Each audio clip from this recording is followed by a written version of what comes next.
Morning mga mare. Ayan ang aso ko, si Mina.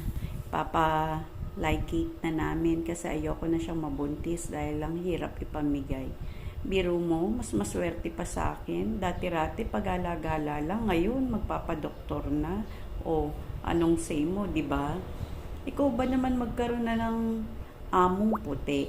O, di ba Mina? In fairness, dinaig mo pa ako. Okay guys, watch my video. Please mga mare, pa-subscribe.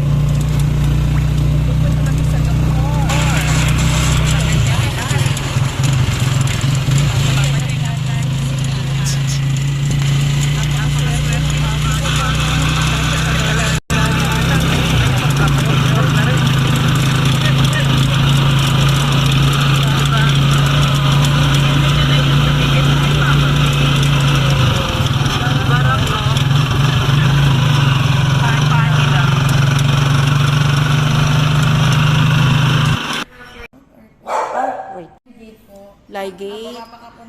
Papakapon si Mina.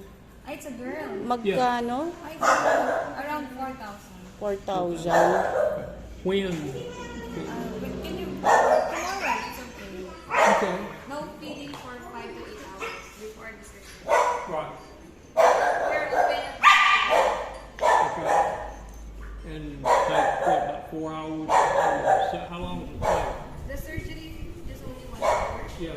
But the recovery is usually 3 hours. Yeah, okay. Just 3 hours.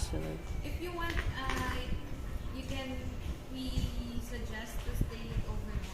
And you can pick it tomorrow. Okay. Okay.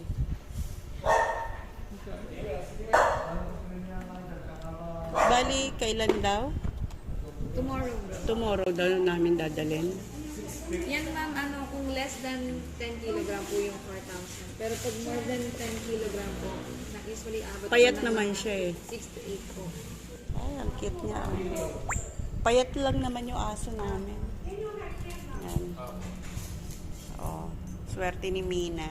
Dito yan Kasi sa laging Starla, nagbubuntis sa eh. bayan. Kawawa naman. Kasi dito bahay namin sa O'Donnell. Malayo Like kami na siya. sa mga 40 minutes. Mahirap dumami, anak. Kaya sasadyain Ang hirap namin mamigay ngayon. ng tuta. Ngayon na schedule ni Mina. Ayan. So Mina, ready ka na para gumanda ka na.